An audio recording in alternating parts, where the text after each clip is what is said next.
বার্ষিক মুনাফা 8% থেকে বেড়ে 10% হওয়ায় তিশা মারমার আয় 4 বছরে 128 টাকা বেড়ে গেল।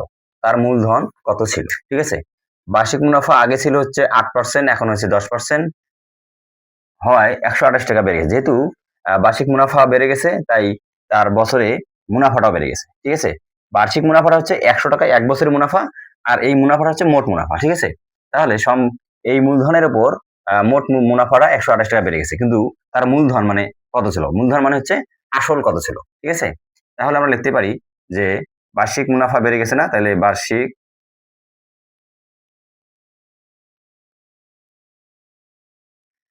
মুনাফা বেড়ে গেল 10-8%, তাই না, ইকুয়াল 2%। ঠিক আছে, তাহলে আমরা এখানে লিখতে পারি যে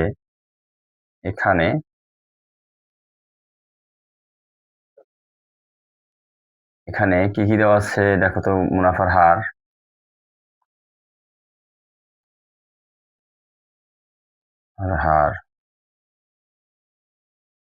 আর ইকুয়াল 2%, তার মানে 2/100। আমরা মুনাফা হারকে সবসময় পার্সেন্টটা উঠাই দেবো। ঠিক আছে, তাহলে তারপরে কি দেওয়া আছে? 4 বছরের সময় n ইকুয়াল 4 বছর এবং এত টাকা বেড়ে গেল, তার মানে মুনাফা এত টাকা বেড়ে গেছে, তার মানে এটা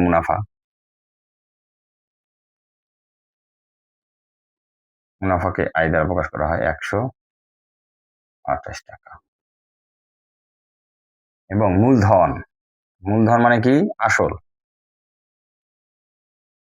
ইকুয়াল হোয়াট? তাহলে আমরা লিখতে পারি আমরা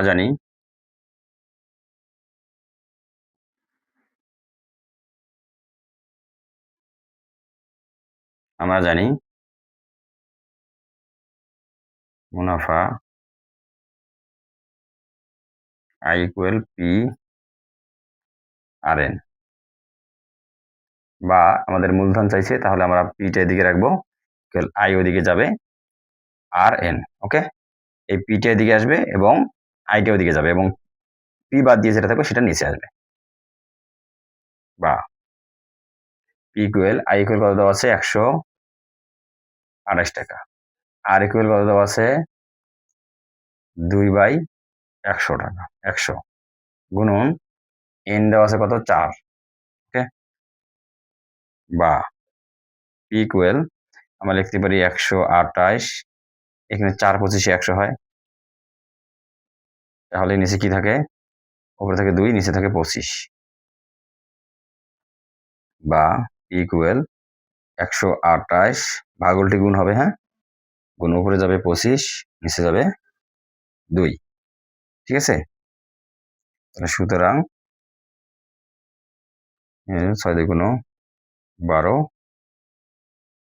4 2 8, এই 25 এবং 64 গুণ করলে হবে, এটা গুণ করলে হবে 1600। সুতরাং আমরা লিখতে পারি আসল না, এখানে যেহেতু আসল মুনাফা একই কথা, কিন্তু এখানে যেহেতু মূলধন বলছে, তাহলে আমরা লিখবো মূলধন। সুতরাং মূলধন